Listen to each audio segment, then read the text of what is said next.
Hello, my name is Fraser Simons. This is my channel Springboard Thought. Today I'm doing a September wrap-up. I've got 35 books, so I'll try to go through pretty quick. Like usual, we'll see how that actually ends up, but might as well shoot for the stars. So the first book I read was The Peculiarities by David Liss. This was an audiobook. It is historical fiction that ran right through me. I don't even remember too much of this book except for the narration was quite good, but I didn't like the actual setting, and it was pretty short. It flew by, but otherwise didn't make much of an impression, which is why I gave it 2 stars. The next book is The Bone Clocks by David Mitchell. I should have a video out on this already, so I'll just link the video below so I don't take up much time.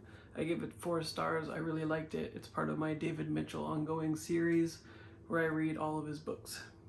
I then read A Room with a View by E.M. Forster, also an audiobook from Audible. This had really good narration, but it was also a really interesting story. It didn't completely connect with me. I gave it 3 stars. I overall really liked the actual plot and the plot beats and even the characters. What I didn't like was the slightly comedic tone. It didn't really work for me, and sort of the tonal shifts didn't work as well. This is a pretty normal pet peeve of mine that reoccurs. I usually don't like humor or comedy in books just because it usually falls flat or is just not well executed. Very few books pull it off for me, so it's not surprising that I wouldn't be too into it.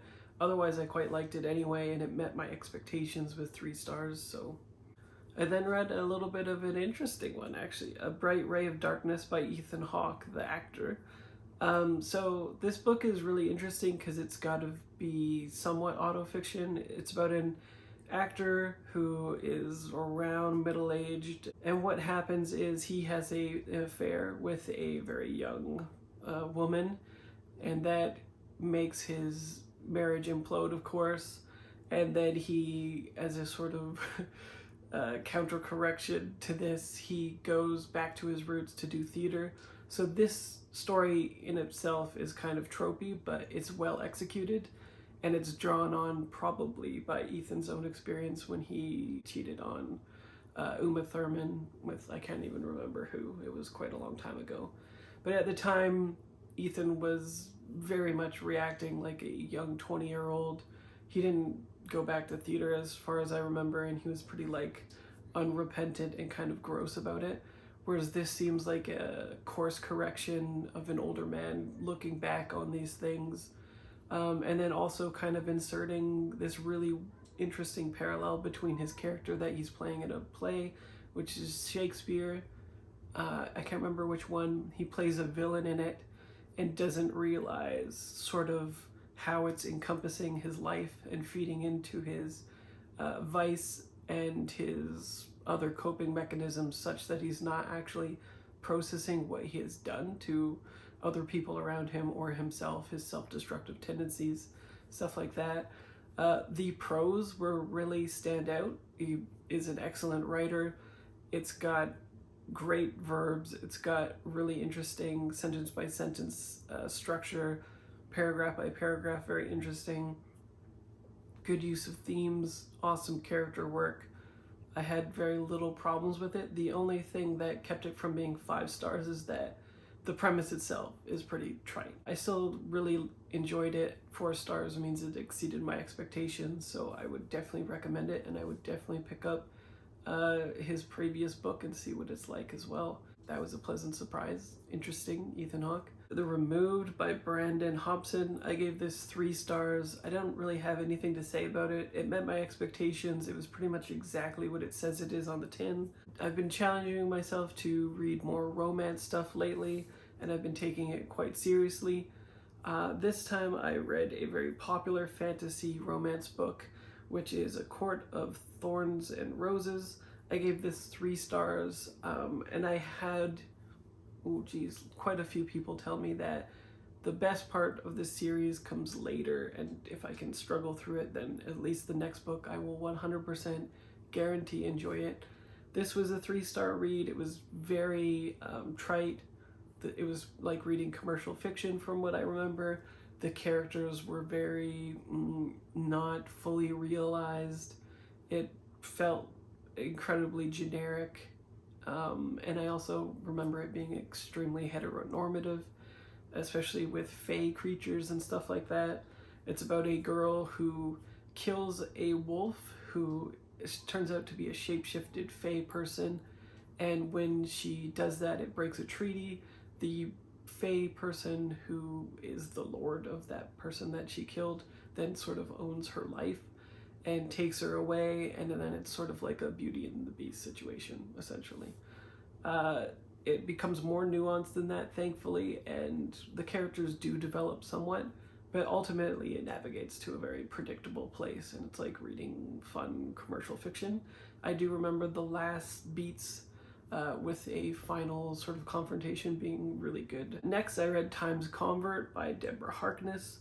I gave this 3 stars. This is the 4th book overall in the All Souls trilogy. It is a side story involving the main love interest in the All Souls trilogy's his son, which would involve a whole bunch of spoilers, so I won't do that, but you can know that it is a definite thing that you can miss if you would like, but a kind of like fun filler episode basically is what it reads like.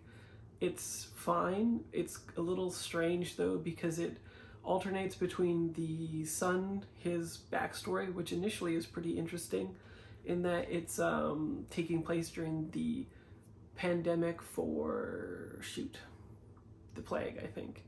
And, or maybe it's smallpox for sure. And they are talking about like vaccines and people reacting to the vaccines and stuff, so that was kind of interesting with COVID being out. It then kind of navigates to a more boring place until alternating to the future, in which the person that he ends up with, which is a spoiler, is having a child, and then it goes to the family life of our main cast of characters. So it's fine. It was 3 stars. The next book I read was Slade House by David Mitchell. I gave this 4 stars. This is a continuation of the Bone Clocks, at least ostensibly. Like it is and it isn't. It's good. It was a nice follow-up to Bone Clocks. You could read it without it and still understand it, but there is a character who is introduced in Bone Clocks who then makes an appearance in Slate House. So it is a good little mini arc within it. 4 stars, liked it a lot. Ghost story, a little bit of creepy, a little bit of cool. I liked it a lot. I recommend it, and I have a video out on that already as well, if you can check that out. The next book is a DNF, my first of the month, 7 Days in June by T.O. Williams. This book, I didn't get too far into it. I just really didn't like the narrator, and so I just didn't progress with it. And the reviews in my friends list on Goodreads kind of made it so that I didn't really care enough to put it on hold at the library other than this audiobook, so I think that'll be it for me on that one. The next book is Duck's Newburyport by Lucy Ellmann. I have a video on this coming soon. If not, it's out already when this video is posted. I'm not sure. If it isn't, then just know that it's coming. I loved it. I gave it 5 stars, and it's very interesting and neat, and I highly recommend it. After that, I read Black Swan Green, which is another David Mitchell book.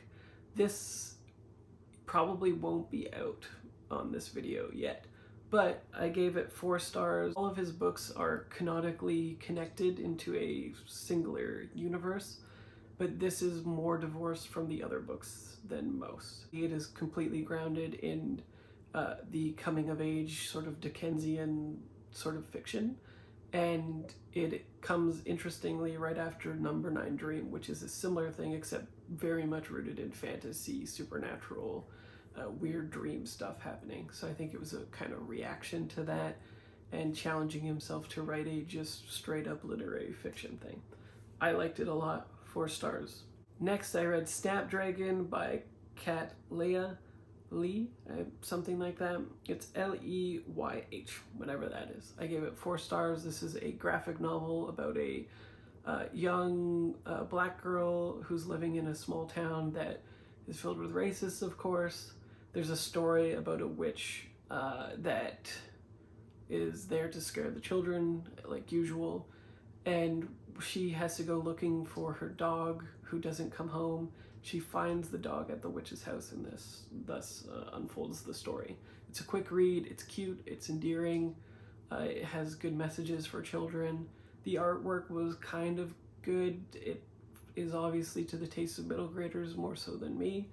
It does exactly what it sets out to do, and then some, so I gave it 4 stars, exceeded my expectations. The Kind Worth Killing by Peter Swanson. This was a DNF, and I gave it 1 star instead of no rating, which means I really didn't like it. It was exceptionally trite. The narrator was actually pretty good, though. There's 2 of them.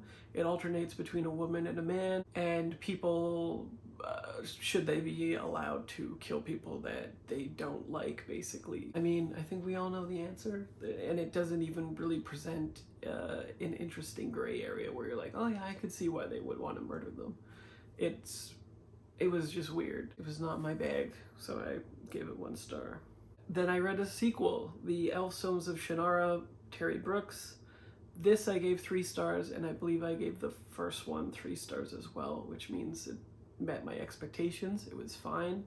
I actually, full disclosure, had seen the show, the MTV one, I think, and this book pretty much follows that show verbatim. So the first book was a surprise, whereas this one was retreading ground. The show obviously does a little bit more interesting things with some characters, just because it's a little bit updated, but it still maintained a weird dichotomy of one of the love interests for Will and his, of course, it's another story of a chosen one who has to go do something he doesn't want to do, and at least 2 or more people falling in love with him. Rough life, he has to choose between the 2 or whatever.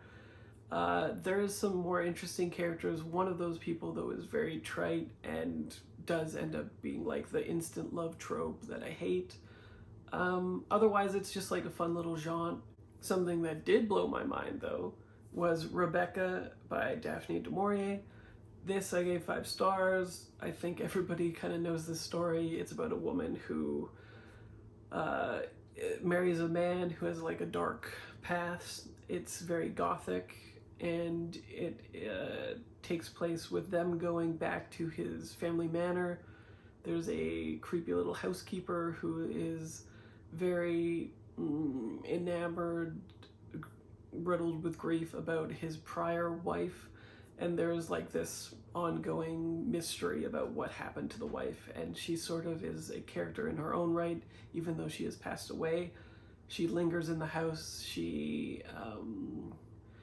Her personality is ingrained in the place, as well as in the housekeeper herself, who sort of feels like a right-hand woman of the person who has fallen away. It's very interesting. I know there's a little bit of a polarizing reaction to this, but I thought it was really great. Part of it was the atmosphere and the prose that were just super engaging and awesome. It was evocative, interesting, kept me turning the pages like a thriller, essentially. Did not read like commercial fiction. It was pretty exceptional literature. Next, I read Beautiful World, Where Are You, Sally Rooney, and I have a video out on that. I gave it 5 stars. I loved it. I feel this is even more progressive than her previous style. I really liked it. I say more on it in the video, of course, and I'll link that below. So this is a little bit of a weird one. I read The Murder of Roger Ackroyd, which is like a staple of Agatha Christie. Most people say this is her best mystery. I liked Murder on the Orient Express better just because the tropes used in this one and the framing device, I felt very transparent, and it kind of took away all of the suspense for me, and I gave it 3 stars. It met my expectations, didn't exceed it. Next, I read The Maidens by Michaelides. This book I gave 2 stars. I did not like it. I made a video on it. It will be coming in a week or 2, I think. And I just talk about why this book didn't work for me in that video. So if you want to know, check out the video. Next, I read Number 9 Dream by David Mitchell. I just mentioned this a little bit ago. This is part of the series of reading David Mitchell. The video may or may not be out already. It's a coming-of-age story in which a boy who lives on the outskirts of Tokyo is brought to the city when there's some sort of upset in his family, and he goes to the city to look for his father because he thinks that will solve an identity crisis, and wild things ensue, from Yakuza to weird VR gaming to strange dreams that meld into his reality. You'll be kind of guessing what is and isn't real by the end of it, and in the beginning it's delineated quite clearly with breaks. So it sort of is a surrealist, trippy trip, and it is evocative of Murakami quite a bit. But not as horny, thankfully, though somewhat a little bit horny. The next book is The Violent Delights by Chloe Gong. This was great. I thought it was going to be a 2 or 3 star read. I actually got into it because funnily enough, I had requested the sequel to this in ebook form, and then only later realized that it was the sequel and not the first part, so I ended up just getting the audiobook to fill me in before I got the ebook, and it was a pleasant surprise. It's often described as Romeo and Juliet retelling, which I think is a disservice. It feels like its own thing, even though it has some of those same beats. And the world building is quite interesting. There's some supernatural elements at play. Basically, aside from the Romeo and Juliet elements, Juliet's part is she is going to inherit the gang, basically, that she is in, and is kind of running the show, but being subverted by men in it, of course. And meanwhile, a virus breaks out in their city, and Juliet and the Romeo character has to work together in order to figure it out, because it's affecting both gangs, and in powder keg kind of way, it's going to set up the city for some bad stuff and make the gangs war with each other, which might destroy the city, etc., etc. It was really fun. I didn't expect to have that much fun with it. It does kind of read like commercial fiction still, and a thriller. It's fast-paced, it moves the pages, but it's well executed. It's more interesting, maybe because my expectations were a little bit low with it and then exceeded, but I still thought it was great. It was a very pleasant surprise for me. Next, my brother had lent me the Valiant Deluxe Edition by Matt Kindt, which is a comic book. The Valiant is a mini series of 4 issues compiled into one thing. I thought it was quite fun. It was a little bit subversive, but a little bit trite, so it was mixed. I gave it 3 stars. I really liked the art. The overall plot was kind of but there was some curveballs thrown in it, so it was interesting, and I hadn't read much in the Valiant universe, so it was a good time. Next, I read a classic, On the Beach, Neville Shute. I gave this 3 stars. I'm sure this was mind-blowing at the time, but this is all about if the Cold War hadn't been cold, it'd been really hot, and the nukes did fly. This is about people on the peripheral, specifically in Australia, how it would interrupt their lives unfairly, cutting them short, and is very specific in its granularity of slice of life of these people just being mowed down basically when the wave hits. There's not much hope for them. We as a reader and the people diegetically in it are always talking about how they are definitely not going to be exempt from the wave when it hits. So there is a somewhat of a plot taking place in that there's a submarine person, not a captain, but maybe an XO, something like that, who has to choose between staying with his family when that stuff hits or going down in a submarine mission, basically. And I did find that interesting when the tension was building, but then when it's resolved with his decision, there's not much else keeping you there, and there's so much more granularity of the slice of life stuff taking place that it got a little bit boring. I got the overall message and the themes ingrained in it, and that was fine, but I just don't want to spend that much time with people doing slice of life stuff. So it was fine, 3 stars. I read Project Hail Mary by Andy Weir. This is one of the most anticipated reads of the year.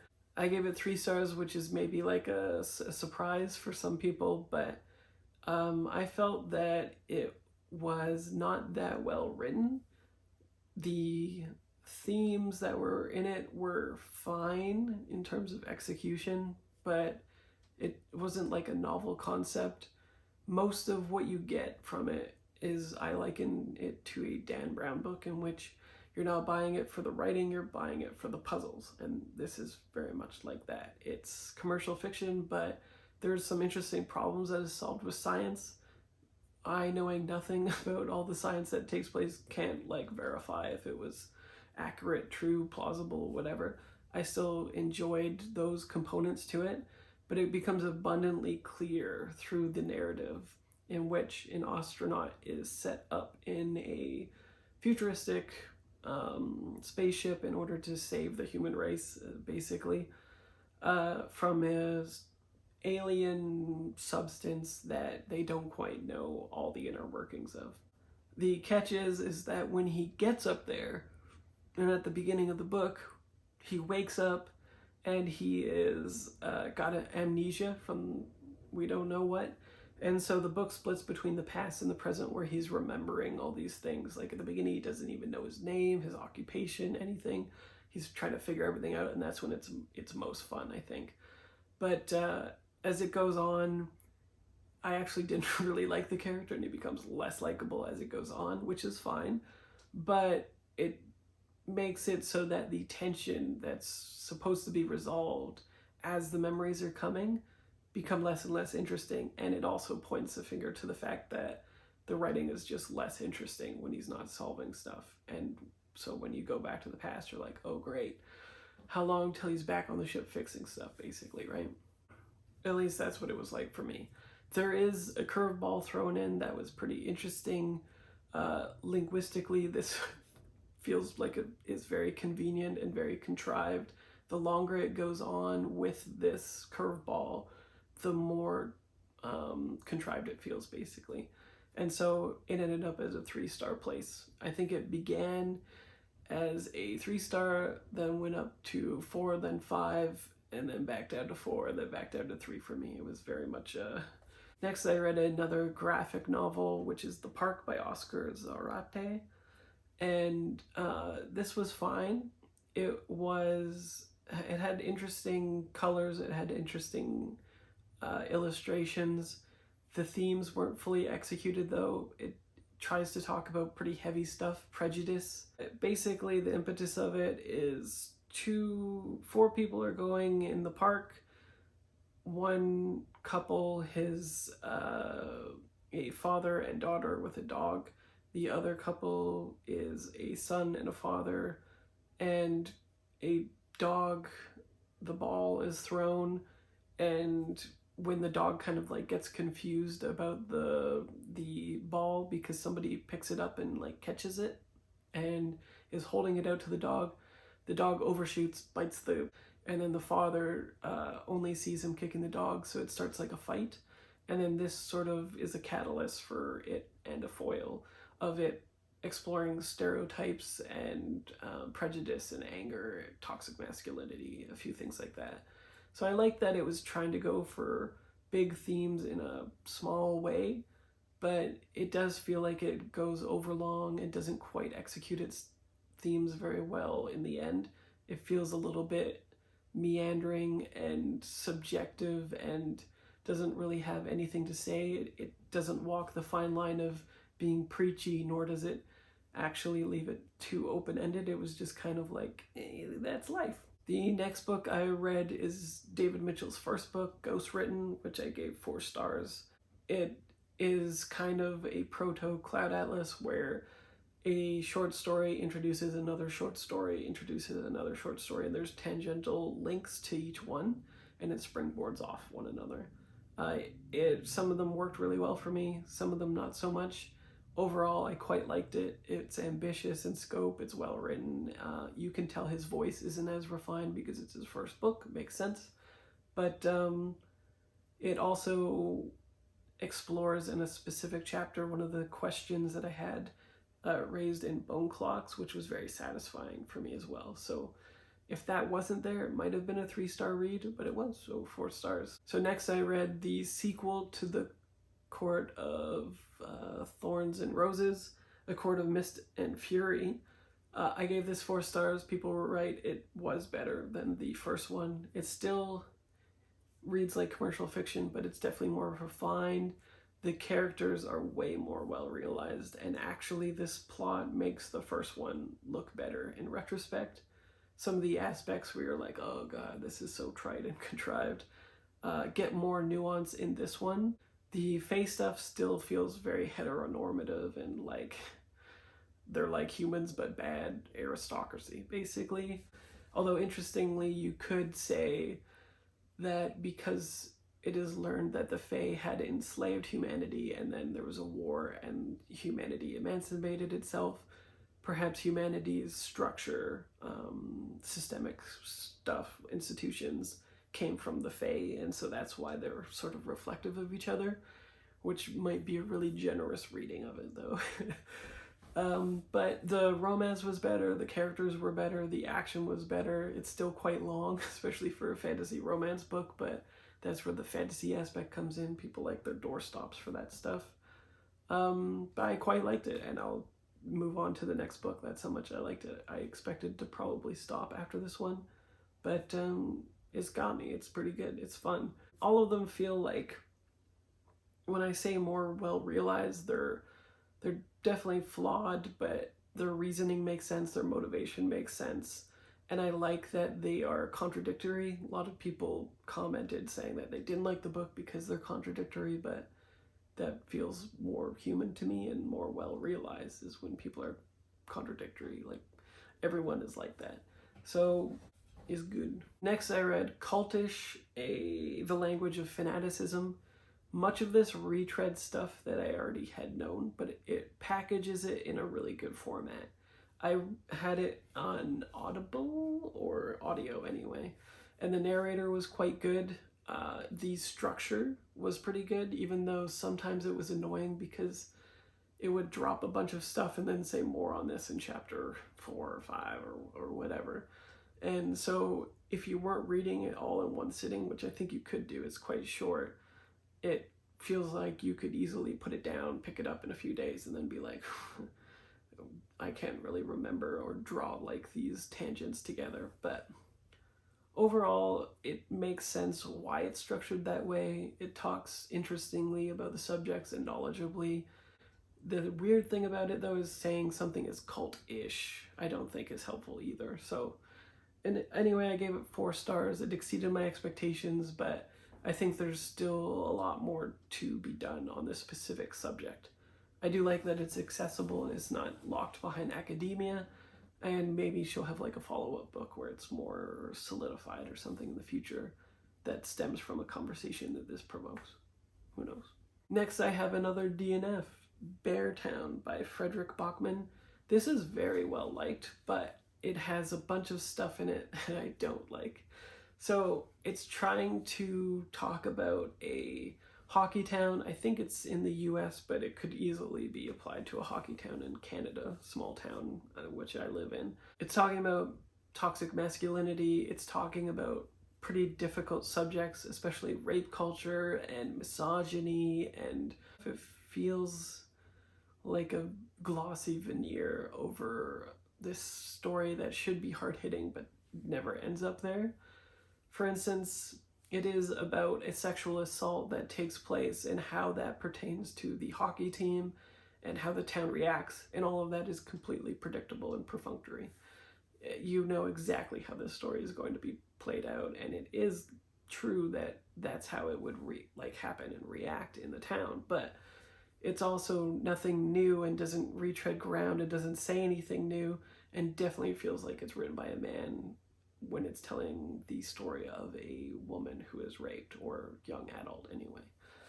And it keeps doing this annoying thing where a guy will say something shitty to a friend about it or make light of it or whatever, and then it'll be like 20 years from now, Rodney is working at some dead-end job or whatever, and will still feel bad about this. And I'm like, it just constantly switches to the future and like lets people off the hook kind of by saying that they're still feeling bad about this. Like, oh, they regret it though. I'm like, yeah, and they should, right? You don't need to like spell it out. And I didn't make it far enough into it. I stopped at 56%. Maybe it does transition fully into the future where it becomes pertinent, but most of the time it just felt like it was letting people off the hook.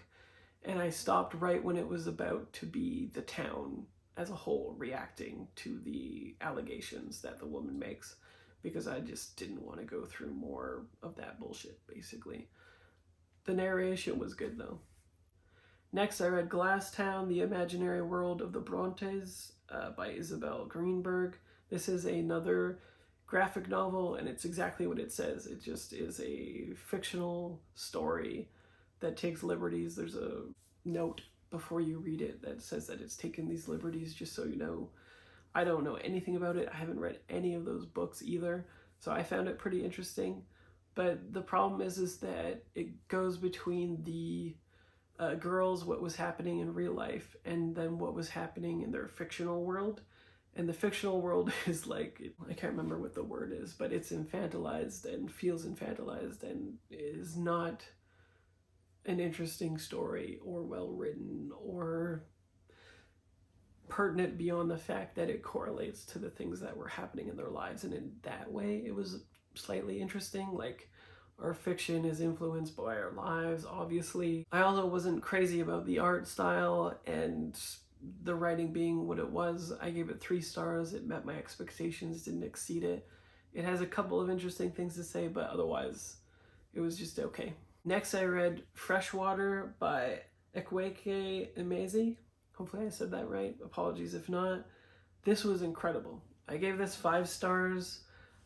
It is a story about a young woman who is just coming into like coming of age time. I think she's 15 when it begins, and she suffers trauma, which in turn makes her have either a psychic break or is possessed by a god which grows inside of her and becomes like a, either, if you believe the scientific way of what's happening, is she develops an alternate personality potentially, or you can go with the spiritual belief of it, with she is actually possessed by this thing that is there to protect her after being traumatized. And it's how she sort of deals with that, comes into her own, what is happening between the personalities, the dialogue that takes place. It's phenomenal. The prose are great. It feels respectful. It feels like it's subjective enough that you could identify with it regardless of if it's spiritual or if it's scientific. The prose are just super standout though. The voice is just framed in such a way that I've never seen it before. It was super interesting, super compelling. It's short. It doesn't overstay its welcome. It knows exactly what it's doing. It's perfectly executed. It was a 5-star read for me. Next is Something New Under the Sun by Alexandra Kleeman. This is climate fiction. I believe it's Canadian. It's new this year. It was really interesting. It was really gonzo as well, though, which was a little bit weird for me. So the humor sometimes lands, sometimes doesn't, which is better than most for me, but it is about a writer who goes to LA from California, I believe. Yes. And he goes there in order to sort of give his life purpose. He has a daughter and a wife who stays in California, and they're sort of like spiritual and doing their own thing, and they're like giving each other space basically to sort each other out. And it becomes clear that our protagonist really needs to deal with his like midlife crisis in this way. Basically, he thinks that he will be validated by making this movie and being a big shot or whatever. Climate change ensues, the forest burns, and as this burning is happening, it's paralleling the disaster type situation that is ensuing with the movie that is trying to be produced but isn't. And in this mystery of why things are not happening with the movie and what's going on with the movie, it turns into like a detective type show where this writer kind of buddies up with the star of the show, who is a Kristen Stewart, or not Kristen Stewart, Kristen Dunst? No. A Veronica Mars type thing, and now she's older and wiser and can kind of help navigate these weird sort of underground spaces for the movie. And it's all very interesting, and I think it comes together quite nicely. It's got some good themes. It's very punchy with its prose and its diction. I gave this 4 stars. It exceeded my expectations for sure, but it's definitely strange and a little bit gonzo and a little unhinged, I guess is what I would say, and chaotic. So for some people those will be buzzwords, and for some people those will be words to throw this book on the wayside. Next, I read The Anthropocene, reviewed by John Green. I was expecting to really like this, and it worked against the book. I gave this 1 star. I hated it. I didn't like his voice or his choice of subjects with the small essays. He's sort of arbitrarily giving his thoughts on specific things in the world star ratings and showing how arbitrary the rating system is by doing so. And I think that part is a little bit clever, but the problem is that all the things that he wants to talk about is not things that I'm interested in. They're thoughts that I wouldn't even, they're just passing things that I probably wouldn't even articulate to my friends. Some of them more interesting so than others, but I just didn't want to stick with it. I haven't had a sort of gut reaction to just the outright voice used in a piece in a very long time, but it is what it is. I haven't read any John Green before, and it definitely felt like it was written for fans of John Green, which I didn't appreciate as somebody who is new coming to it as well. So I then read She Who Became the Sun, the first book in the Radiant Emperor by Shelley Parker Chan. I gave this 3 stars, 2.5 rounded up. This is a fantasy story about a girl who is in poverty, and then through these circumstances where her father and brother are killed, makes her way to a monastery posing as the brother who was slain in order to like have a hot meal and you know, just not be in poverty and try to survive. And then as she grows up, she comes into her full being as a warrior and as a queer person, and I thought elements of her character are very interesting. The topics breached by it with gender presentation and sexuality and her dynamics with a love interest are really great, I thought. But her as an actual person beyond that, when it's not fighting occurring and stuff like that, I found very bland, as well as all of the other characters being quite bland. It read like commercial fiction. The voice wasn't particularly engaging, so it was just kind of annoying. It was spinning its wheels, and the voice just wasn't propelling me to the place that I wanted to be, even though it kept hinting at these places that it was going that were interesting. So I did end up finishing it, and I did end up rounding it up to 3, but it was still like not quite enjoyable for me, despite those themes and the executions on them. Next, I read A Desolation Called Peace, the book by Arkady Martine. This is the second book. The first book is a memory called Empire. I really, really, really liked how the events of the first book influenced the second book. It's not too far after. I think it's 4 months, I want to say, after.